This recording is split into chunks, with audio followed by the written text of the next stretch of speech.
و طلوع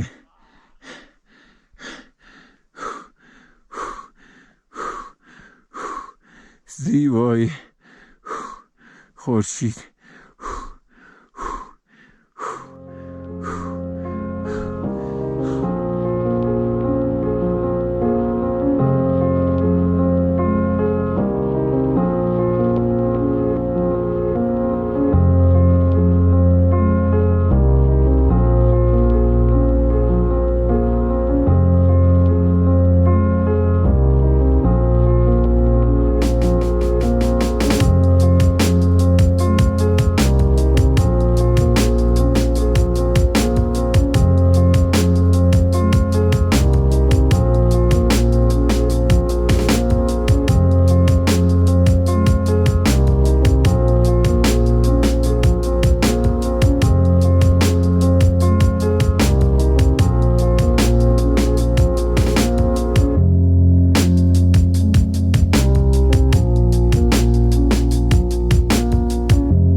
اهل اصفهان، مبارکه اصفهان، ولی الان سال هاست که دیگه اصفهان زندگی میکنم. همیشه دنبال فعالیت فیزیکی بودم. خیلی دلم میخواسته که یه کار بدنی انجام بدم. دائما تحصیلاتم در مقطع اول دانشگاهی برق بوده. کارم کار ساختمانی، کارشناس ارشد مدیریت ورزش، رشته تربیت بدنی. متأهل. یه بچه 7 ساله دارم. امسال سال 1402 7 سالشه. ببین کوهنوردی، من پدر کوهنورد بوده و خب در محضر پدر از خیلی اولین سودایی که یادم میاد، نمیدونم، خیلی کوچولو بودم، با بابا میرفتم کوه، در حدی که یه کوهی داریم محله خودمون به نام کوه نخجیر مبارکه. کوه به زبان محله میگن کوه نیچیر. زبونم نمیچرخید که بگم، میگفتم کوچینی. بابا بریم کوچینی، منو ببر. از اون موقع بابام تعریف میکنه که میرفتیم کوه. خب حالا تفریحی بوده اون موقع، ولی فکر میکنم زمان سال 72 73 بود که وارد عرصه سنگ نوردی، خدا حفظ کنه اساتید و پیشکسوتان قدیم که چقدر زحمت میکشیدن. در 12 تا سنگ نورد بودیم توی استان اصفهان که فعالیت میکردیم و شروع کردیم. دیواره مصنوعی تازه توی ایران باب شده بود. این سالن سجادیه تو خیابون باقل دسته، یه دیواره سنگ نورد رو دیوار رول پلاک زده بودیم، رو دیوار کار میکردیم، مسابقات میرفتیم. اونا از اون موقع جدی وارد عرصه کوهنوردی شدم. ببین کوهنوردی رشته‌های مختلفی داره. شما اگر خواستید که اکسپدیشن یا حرفه‌ای کار بکنید، قطعا باید همه گرایش‌های کوهنوردی رو مسلط باشید. از سنگ نوردی، یخ نوردی، کوهپیمایی، کمپینگ، همه کارا باید بلد باشید تا بتونید یک اکسپدیشن بزرگ اجرا بکنید. این نکته من بگم برای جوانهایی که کار عجیب غریب کردن، نه به منزله اولین کار فلان. من میبینم که الان باب شده که خیلی ها میگن اولین صعود فلان، اولین فلان. به نظر من باید یک کار نو همیشه اولین نیست که شما اولین بار برید توی منطقه، اولین بار این کار رو انجام بدید. کار نو یه سبک جدیده. ممکنه یه قله را هزاران بار صعود شده، ولی شما با یک سبک جدیدی صعود میکنی که این یک گام نوینه، یک کار جدید به حساب میاد. نه اینکه شما قطعا باید یه قله‌ای رو پیدا بکنی که هیچ کسی نرفته، برای اولین بار بری این کار نو بشه. شاید اونم باشه، ولی مهمتره اینه. به فکر 8000 تایی این کتاب ما کشتی. کتاب 20 سال پیش سوال کیتور به دست من رسیده و من هر شب میشستم این عکس رو نگاه میکردم. عکسای قله، عکسای همین الان هم میبینم دوباره دلم میریزه که این چه کوهیه چی 1909 از اولین عکس یکی از کیتو گرفته شده. این عکس سال 1954 که حالا ثبت شده. البته کیتو بسته نشده هنوز.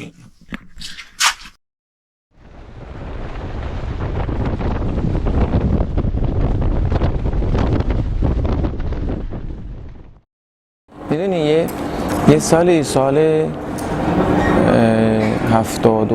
56 بود فکر میکنم که سنگ نوردی کار میکردیم، مسابقه میرفتیم و خیلی برنامه‌ریزی میکردیم طرف و طرف. عید بود، بعد این عصر عید شد، نمیدونم چه سالی بود دقیق، عصر عید شد، شب خوابیدیم، سال جدید چه بودی. فردا صبحش بابا اینا بیدار شدن ساعت 9-10 صبح بود دیگه، تعطیلات بود دیگه، بریم خونه بابا بزرگ اینا عید دیدنی. من تلویزیون روشن کردم، فیلم صعود به قله کیتو بود، 2 نفر مستند اولین صعود قله کیتو بود. گفتم من میخوام بشینم فیلمو ببینم. تازه تون شور و حال سنگ نوردی اینا بودیم، عکسای گولی چون نمیدونم سنگ نوردای برتر اون موقع رو میدیدیم. گفتم من میخوام فیلمو ببینم. بابا گفت بابا بیا بریم، این چند بار تکرارشو میذاره. گفتم نه من میخوام ببینم و نرفتم مهمونی، نشستم اون فیلم رو دیدم.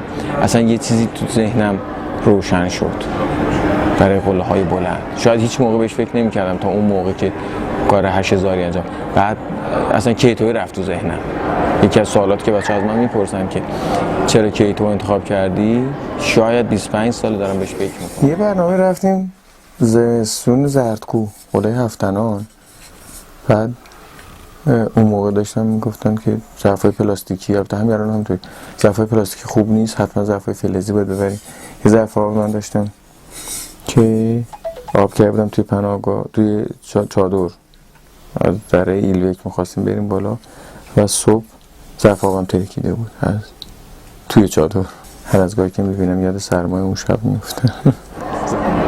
ببین شما اگه میخوای یه کوهنورد حرفه‌ای باشی یا تو هر کاری بخوای حرفه‌ای باشی، باید کسایی که اون راه رو رفتن تحقیق کنی، در موردشون مد نظر قرار بدی، ببینی که نتیجه کارشون چی شده، اونایی که زندگیشون رو گذاشتن روی این کار به کجا رسیدن، اونایی که نصف نیمه این کار کردن، اونایی که همه مواردش رو در نظر بگیری، از لحاظ اخلاقی، از لحاظ علمی، از لحاظ منش کوهنوردی یک انسان کامل نگاه می‌کردم. چه در اصفهان چه در ایران اونقدر افراد بزرگی وجود دارن و شاید بعضیاشون رو جوانهای امروز که وارد عرصه کوهستان شدن نشناسن، ولی اونقدر پیشکسوتان بزرگی در استان اصفهان وجود داره و در ایران که هر کدومشون یه الگو هست. من خیلی هاشون رو باشون برنامه رفتم، از آقای حجاریان، آقای فوقانی، آقای کریمی، آقای استاد خلیفه، آقای علی جناب، آقای قادر عظیمی، آقای کریم عاطفت. همینطور اسم میاد تو ذهنم. چقدر استاد داشتیم، چقدر خیلیاشون از دست رفتن متاسفانه. ببین یه موقعی بود که نپال رفتن خیلی ساده بود برای حالا چه قله های 7000 چه قله های 8000 متری. یه برنامه‌ای بسته بود استان اصفهان، هیئت کوهنوردی استان اصفهان که سال 80 رفتن قله پوموری و چه برنامه قشنگی بود و برنامه‌ریزی شد که قله‌های بلندتر بریم. سال 84 یه برنامه‌ای بستیم یه برای 8000 که صحبت که کردیم گفتن سنگین زوده برای ما که 8000 بریم. علی‌رغم اینکه من فکر می‌کنم نه، حتی به موقعم بوده، ولی یه مقداری شاید اعتماد به نفسمون کمتر بود. روی منطقه آناپورنا کار کردیم و قله آناپورنای 4 رو انتخاب کردیم، بعد قله آناپورنای 2 رو انتخاب کردیم. توی برنامه‌ریزی اولیه به نتیجه نرسیدیم. قله‌های بهمنی با ریسک بالا بود. یه قله پیدا کردیم به نام هیملانگیمال و رفتیم قله رو صعود کردیم و دیدیم که ساده‌تر از اون چیزی بود که حتی خودمون فکر می‌کردیم. و برای سال بعدش 2 سال بعدش 88 برنامه‌ریزی کردیم که یه قله 8000 متری بریم. همون سال همایشایی داشتیم توی استان اصفهان. همون سال آقای اعتمادی فر مرحوم چقدر مرد بزرگی بود آقا مهدی. کاشه بروم 1 و 2 صعود کرده بود. دعوتش کردیم توی اصفهان، صحبت کردیم، گفت من میخوام برم قله ماکالو. و بعد تلفنی که باهاش صحبت کردیم گفتیم ما یه برنامه 8000 میخوایم بریم. یه بار ایشون رفته بود داولاگیری، گفتش که آره بریم داولاگیری، منم میام. و برنامه‌ریزی کردیم که بریم داولاگیری. و آقای اعتمادی فرد خب تنها بود، زودتر از ما برنامه‌ریزی کرد. 27 اسفند 87 بود که ایشون رفت و ما فروردین 88 یه تیم 10-12 نفری از اصفهان رفتیم برای منطقه که خیلی مشکلات مالی داشتیم، نتونستیم قرارداد خوبی ببندیم اصلا. 5-6 هزار دلار فکر کنم قرارداد بستیم برای منطقه و متاسفانه آقای اعتمادی فرد تا اومدیم وارد منطقه بشیم متاسفانه از دست رفت. و بعد ما رفتیم منطقه آناپورنا و تلاش کردیم برای یه قله‌ای که اون موقع میگفتن هنوز تو دنیا صعود نشده به نام گانگاپورنا. قله گانگاپورنا 7567 متر و اونجا تجربهمون کم بود. یه دونه شرپا داشتیم و راهنمای مسیر و مسیر باز بشه و ثابت داشته باشه اونا نبود، خودمون این کارو میکردیم که تیم خیلی آشفته شد. 4 نفر ته تیم موندیم، آقای شاهی و من. یه روز رفتیم برای باز کردن مسیر که من سقوط کردم توی شکاف و محمد منو کشید بالا و حالا زنده موندم. یکی از بدترین خاطرات زندگیمه، تجربه خیلی سنگینی بود. و بعد قبول کردیم که شکست خوردیم و خیلی تجربه خوبی بود. یعنی خیلی خوبه آدم بعضی وقتا، نمیگم شکست بخوری، تجربه کنی که همیشه موفق نمیشی. شاید خیلی از موفقیتایی که الان داریم کسب میکنیم حاصل تجربیات قدیمه که یکی از تجربیاتش قله داولاگیری. من آدم ترسوییم ولی کارهای خیلی وحشتناکی انجام میدم که بعضی وقتا خودم میام خونه شب فکر میکنم که چه کار وحشتناکی کردم، ولی هر وقت میخوام کاری انجام بدم میترسم که آیا این کار درسته یا این کار درست نیست. و این به نظر خودم این خیلی حس خوبیه. توصیه میکنم که کوهنوردان این حس رو در خودشون قوی بکنن که بترسن از خیلی از کارها، از ارتفاع، از آب، از دره، از صعود، از خیلی نا بترسن ولی انجام بدن، چون باعث میشه که شما ایمنی و تجهیزات و تمام مسائل امنیت رو در نظر بگیری ولی قطعا انجام بدی. یه برنامه سال هیملونگ سال 85 یه شکاف یخی بود بین کمپ 1 و 2 تو ارتفاع 6000 متر. یه شکاف یخی بود، نمیدونستیم. آقای پیام ستایش با هم داشتیم صعود میکردیم، پیام جلو میرفت من پشتش بودم. یه جایی مثل تو این فیلم ها رد شد پشت پاش ریخت، یه شکاف بود که روشو برف گرفته بود.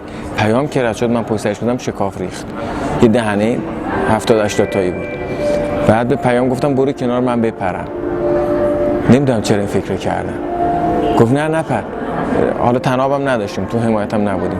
کلنگشو آویزون کرد، منم کلنگم آویزون کردم، انداختیم تو کلنگ، انداختیم تو هم دیگه که یه حمایتی داشته باشیم. اومدم بپرم پشت پام ریخت و اگر پیام نگرفته تبرمون ننداخته بودیم تو هم قطعا رفته بودم ته شکاف. و بعد که رد شدیم با هم پشت شکاف کم نشستیم، نفس کشیدیم، نگاه کردیم. تو برنامه کیتو خیلی روش کار کردم. کیتو خیلی جوانبش رو دیدم که به صورت انفرادی که به صورت شخصی، حالا با این شرایط بدون پشتیبانی. از چند نکته نگران بودم. یکی از نکته‌هایی که خیلی نگرانش بودم اینه که من تنها تو منطقه‌ام، اگر حادثه یا مشکلی پیش بیاد چیکار بکنم. نصف نیمه یه سری برنامه‌های برای خودم ریخته بودم که چیکار کنم. نه از لحاظ مالی اونقدر قوی بودم که بتونم قرارداد سفت و سختی ببندم که کمکم بکنن، ولی این تیکشو غیر از بحث آموزشی که خودم میگم اینه که خیلی ریسکم بالا بود. یعنی حتی بعضی از قسمتشو ندونسته گفتم که به هر حال از پسش برمیام رفتم. شاید حتی این قدم علمم خوب نبود.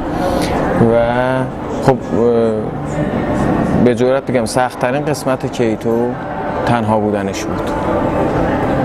از لحاظ فنی، از لحاظ تکنیکی، از لحاظ سختی مسیر، سرما، شیب، ارتفاع بدون اکسیژن، بار سنگین، اینا به راحتی باش کنار اومدم. سخت‌ترین قسمتش تنها کار کردن بود که با کوله پشتیم صحبت می‌کردم، با دوست خودم تبریخم صحبت می‌کردم و بعد از اون حادثه‌ای که متاسفانه رخ داد برای اون دوست افغانستانی علی اکبر خیلی بیشتر شد که حتی یه هفته‌ای من ارتباطم رو با ایران قطع کردم.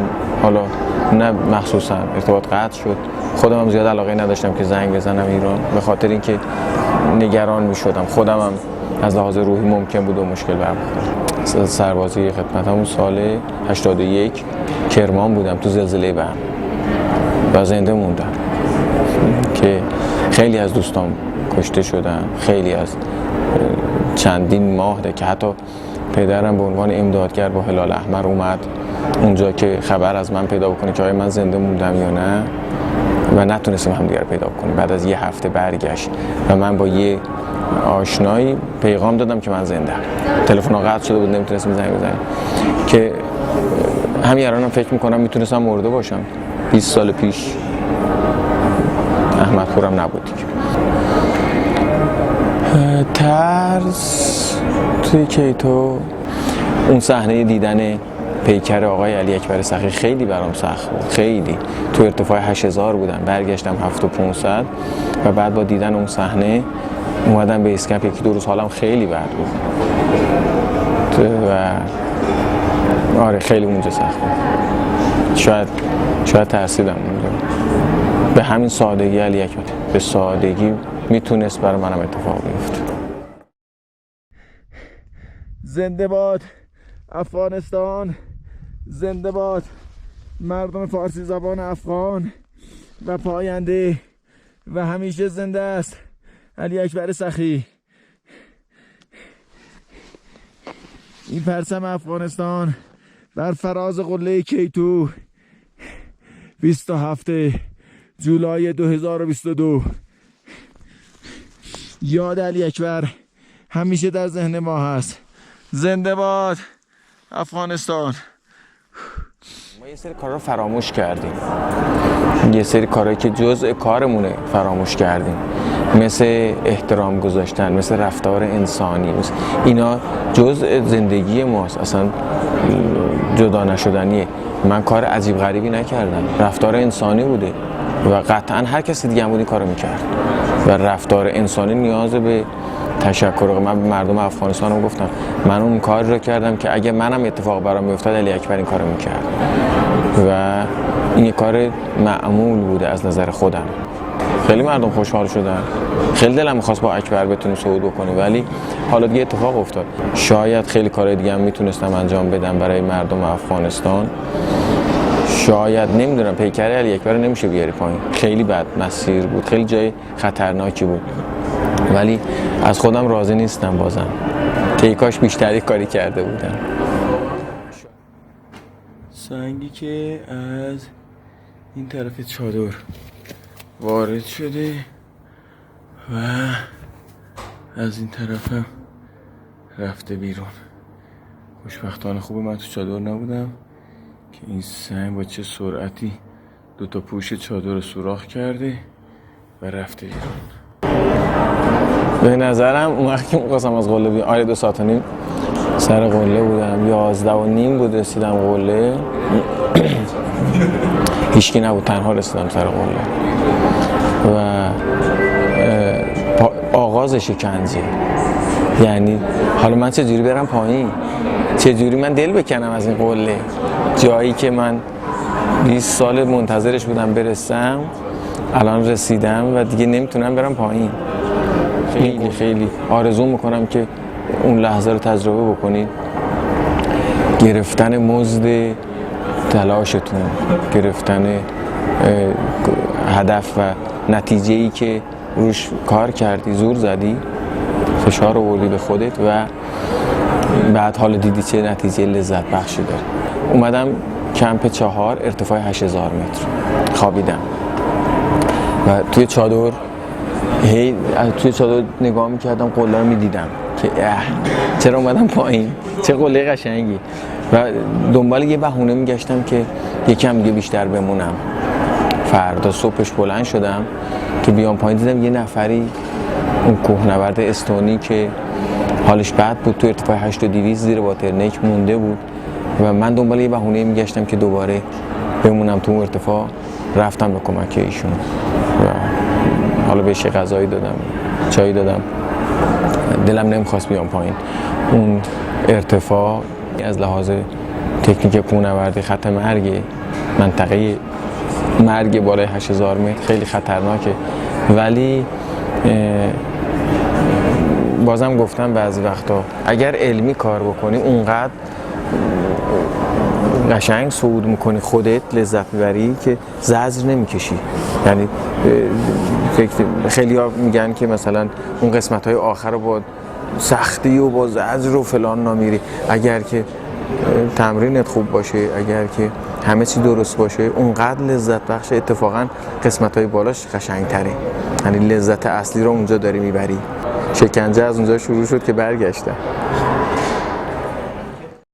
این کار پروازه مال متاسفانه چند تا حادثه امداد هوایی من داشتم که یه دونش پرواز هواپیمای تهران یاسوج بود که سقوط کرد بر هواپیمای ایتیاری که از تهران به سمت استان یاسوج میرفتش و بعد توی کوههای دنا سقوط کرد.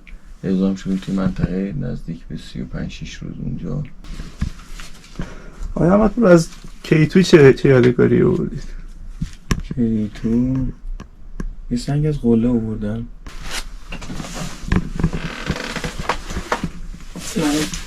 قله‌های مختلف، سنگ‌های مختلف میارم.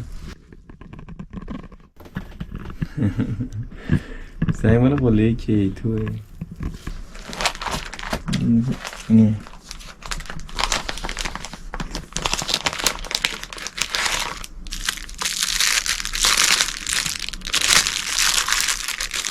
اولین قله 7001 که رفتم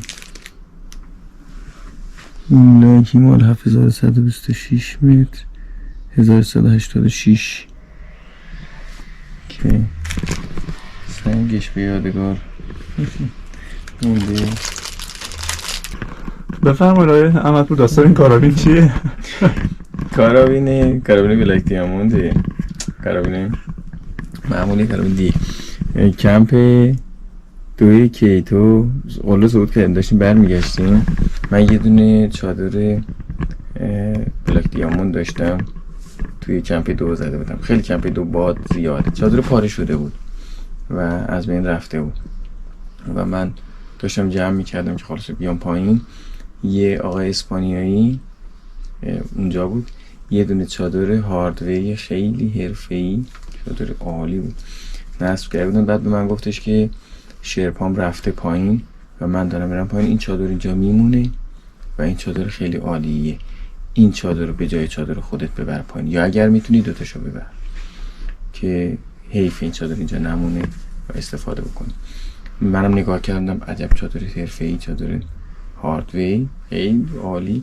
رفتم سراغش چادر رو باز کنم، یه چند تا کلنگ دیدم تا نصفه تو یخه گید که اینو زده بودن تو این مثلا یک ماه که اونجا بود، تو کمرش رفته بود تو یخ و با اون انرژی که باید اونجا صرف میکردم اون کلنگ رو تبرنا بزنم، دیدم نمیصرفه که اصلا این خطرناکم هست، انرژیم از دست میره با کمبود اکسیژن تو اون ارتفاع و از خیرش گذاشتم. گفتم نه چادر نمیشه بر.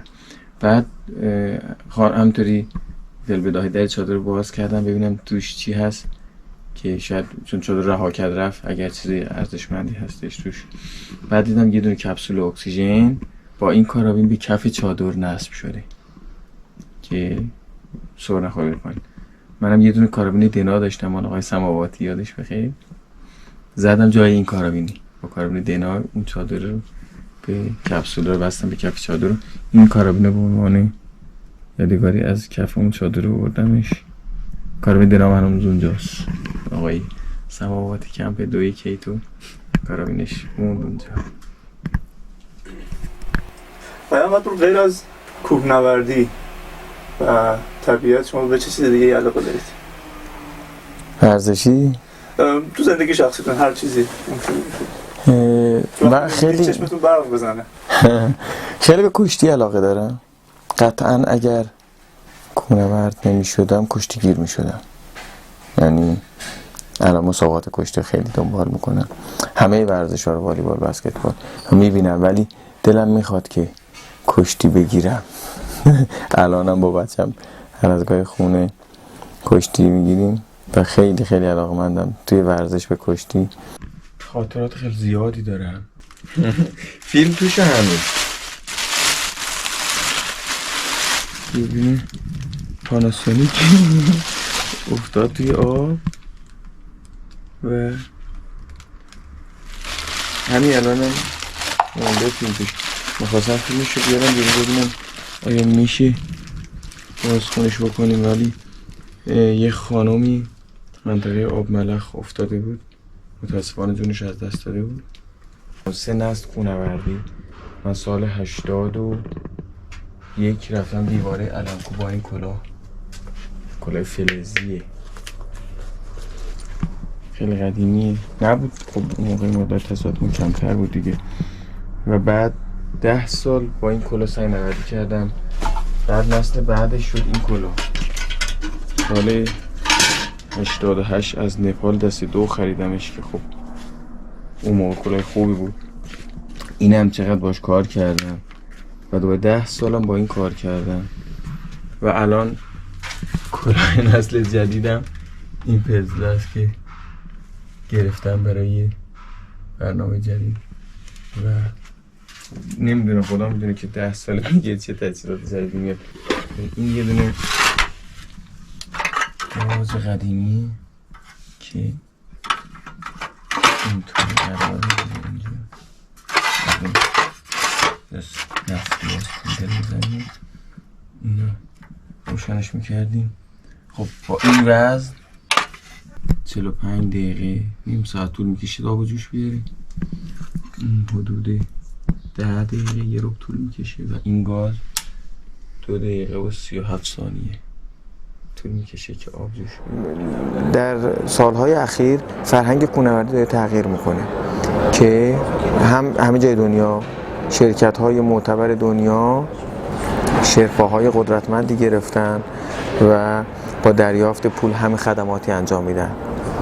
هتل‌هایی در ارتفاعات برای شما آماده میکنن، غذا درست میکنن، بهترین غذاها، غذای گرم، چادرهای خیلی نرم و راحت و شرایط ایدئال و این باعث شده که فرهنگ کوهنوردی تغییر بکنه و کوهنوردی به سبک طبیعتگردی، کوهنوردی به سبک شهری، هتلی برات آماده بکنن و این باعث شده کسایی که وارد عرصه کوهنوردی میشن فکر کنن که شرایط اینه. اصلا اونایی که قبلا میرفتن اشتباه میکردن. شما باید شرایط رو خیلی عالی بکنید که بری اونجا راحت، در حالی که ما دنبال یه چالشی هستیم و من یکی از اهدافم احیا کردن اونه که برگردونیم جوان‌ها متوجه بشن که اینطوری نیست. نه، کوهنوردی سبک کوهنوردیه و حالا این شعاری بود که من برای برنامه کیتو انتخاب کرده بودم و الانم پایبندم بهش این کارو بکنیم. الان چالش جدیدی ایجاد شده برای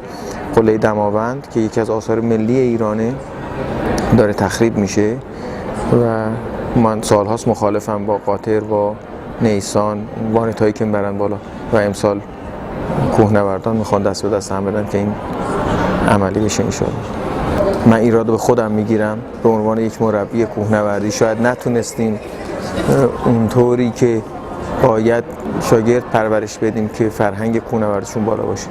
همه چیز شاید دست به دست هم داده که تغییر بکنه شرایط، ولی اصل کار فرهنگ کوهنوردی. من خواهشی که دارم از همه دستاندرکاران اطلاعات و آموزش و بخش حتی فدراسیون کوهنوردی که فرهنگ کوهنوردی رو غنی‌تر از اون چیزی که هست بکنن. اگر کوهنوردان و مردم عادی فرهنگ کوهنوردی رو بدونن خیلی کار ما راحته. ببین الان همه میدونن که رو تشک کشتی نباید با کفش بری، جز فرهنگ کشتی، همه میدونن، احترام میذارن. با پا نباید به توپ والیبال بزنی، ضربه بزنی، همه میدونن. خیلی این فرهنگ‌های ورزش‌های مختلفه دیگه. ما هم باید بدونیم نباید زباله بریزیم تو کوهستان، جزء فرهنگ ماست. من یکی از دغدغه‌هام همینه که فرهنگ کوهنوردی غنی بشه، مطلع بشن دوستان از قوانین کوهنوردی. کارمون خیلی راحت. البته این سوال خیلی ازم پرسیدن، ولی بعضی وقتا خودم هم تنها که میشم بهش فکر میکنم که چطوری این همه کار رو هندل میکنی. من یکی از شعاراتم اینه که تو هر کاری وارد میشی باید غرق اون کار بشی تا موفق بشی. کار نصف نیمه نداریم و این کار سختیه، خیلی کار سختیه که شما به همه اینا میرسی. همیشه از من میپرسن حتی که چه جوری، خودم هم بعضی وقتا توش میمونم که چطوری من میتونم هندل بکنم این کارا رو، ولی مقدوره. از تنبلی باید کم کنی. منم دلم میخواد خیلی بخوابم، دلم میخواد مهمونی زیاد. به نصف از مراسمای اقوام من نبودم، از مراسمای شادی و ناراحتشون نبودم، کوه بودم. دلم میخواد، منم دلم میخواد که خیلی کار تفریحی این طرف اون طرف استخ برم، بازی بکنم، دوچرخه سوار. خیلی شاید وقت نمیشه به دلیل اینکه اهداف بزرگی دارم، دنبال اون اهدافم. ولی این سوالی که آیا به همه این کارها میرسی؟ بله میرسم، به شرط اینکه از خودم کم بذارم، نه اینکه از لذاتم کم بذارم، از واقعا دنبال لذاتم، از چیزای بیهوده، از یه نمیدونم، از یه فیلمی که شاید 2 ساعت وقت آدمو بگیره. چه اطلاعاتی به دست شما میرسه؟ آیا به این فکر کردیم این 2 ساعت فیلمه رو یه کار ورزشی بکنیم بهتر نیست؟ نظر شخصی خودم. خیلی آرزوهای بزرگ دارم، دست و حالم بسته است متاسفانه، از لحاظ خانواده، مالی، کاری، شرایط کشور، همه چی اونقدر ایدئال نیست که بتونم خیلی از کار رو انجام بدم متاسفانه. ولی برنامه‌های بزرگ دارم، حتما قطعا بهش برسم. همه میرن خدمت سربازی. یکی از بهونه تراشی زیاد ما داریم که چرا کوهنوردی نمی‌کنید. من درگیر دانشگاه بودم، درگیر خدمت بودم، 2 سال بودم رفتم خدمت مثلا فلانه. اینو مثال میزنم براتون که دوران خدمت اومدم از اسفند ماه دیگه مرخصی نگرفتم، موندم سر خدمت تا برج 5 ماه نیومدم که 2 تا 15 روز مرخصی بگیرم بیام برم دیواره علمکو. مجوز گرفتم از فرماندهمون توی پادگان که ساعت 8 که خاموش میزنن تا 9 قروق بود و نمیذاشتن بیام بیرون، 9 تا 12 بیام بیرون دوچرخه سواری کنم. یه دوچرخه هم اونجا کرایه کرده بودم، از یکی از دوستامو گرفته بودم، تمرین میکردم. برج 5 مرخصی گرفتم از خدمت، اومدم اینجا رفتم دیواره علمکو صعود کردم. یکی از دیوارهایی که اینجا بخوان بچه‌ها تمرین بکنن 5-6 ماه وقت میذارن، آزاد تمرین میکنن فلان. من تو دوران خدمت اومدم مرخصی رفتم صعود کردم برگشتم. حالا میتونستم هم تو پادگان بخوابم، میتونستم استراحت بکنم، ولی به نظر خودم اینه که یه کار متفاوت انجام دادن بعضی وقتا نتیجه خیلی مشکلات بزرگی که داریم توی کوهنوردی، اهل مطالعه نیستیم، اهل خوندن مطالب نیستیم، خاطرات گذشته و تجربیات دیگران رو نمیخونیم و از همه مهمتر اینه که خودمون هم نمینویسیم. این تجرباتمون، خاطراتمون اینا رو نمینویسیم و شاید در اختیار دیگران قرار نمیدیم که این یکی از معایب کلا مردم ایران هست که این اتفاق میفته.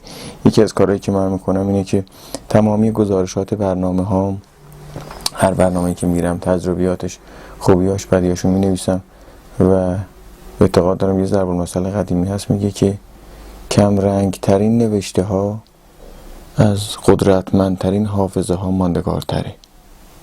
و من گزارشات برنامه‌های خیلی زیادی بعضی وقتا توی این میبینم.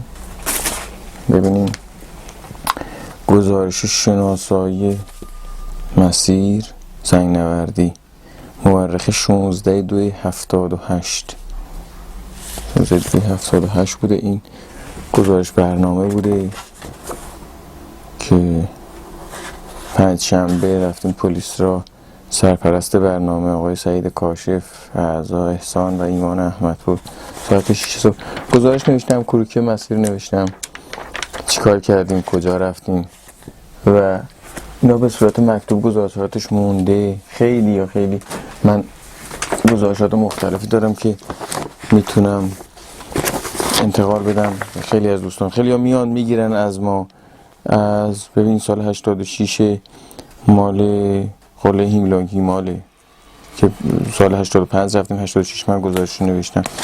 خواهشی که از همه کوهنوردا و هم نوردا دارم اینه که هر برنامه‌ای، حالا چه شناسایی باشه چه برنامه‌های اجرایی باشه، گزارشاتش رو در اختیار کوهنوردای دیگه قرار بدن، بنویسن و گزارش نوشتنشون خیلی مهمه که کمک میکنه برای اجرای برنامه‌های آینده. هیئت کوهنوردی مبارکی برنامه 6 روزه علمکو بوده سال 70 6/6/70 صعود بزرگ علمکو که زیباترین هلال جهان محسوب میشه.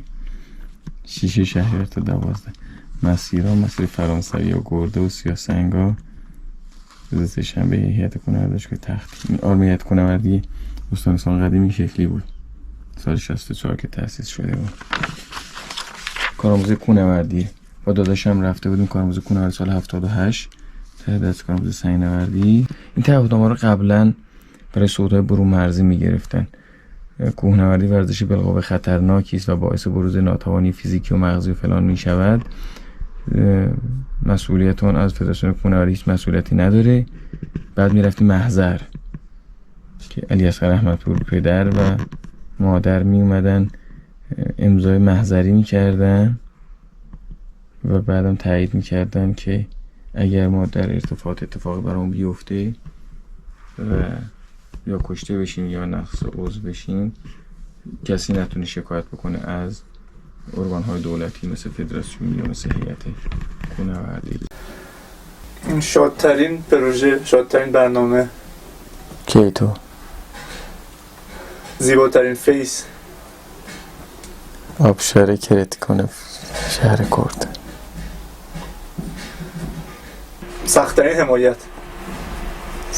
حمایت دیواره علمکو. چالشی‌ترین مسیر تنگ آب ملخ. بهترین همتناب داداشم. بهترین همراه خانواده. خیلی زندگی کردم با من سخته. خانمم خیلی اذیت میشه. ببین زندگی مشترک، من خیلی کارمو تنهایی انجام میدم، یاد گرفتم. حتی بعضی وقتا خانم من دستم عصبانی میشه که چرا این کارو به من نگفتی. گفتم خب خودم انجام دادم، ولی من فقط باید معذرت خواهی کنم که شاید دلم میخواست اون زندگی خیلی عالی رو داشته باشیم که داریم قطعا، ولی دلم خواست خیلی بهتر باشه. به خاطر کوهنوردی، به خاطر کار حرفه‌ای خیلی چیزا چشم‌پوشی کردم. امیدوارم در آینده پسرم از دستم ناراحت نباشه.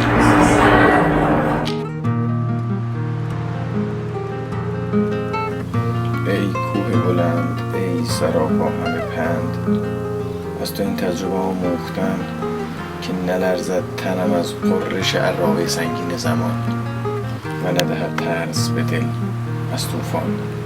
گاه بودن ننگ است، کوه میباید.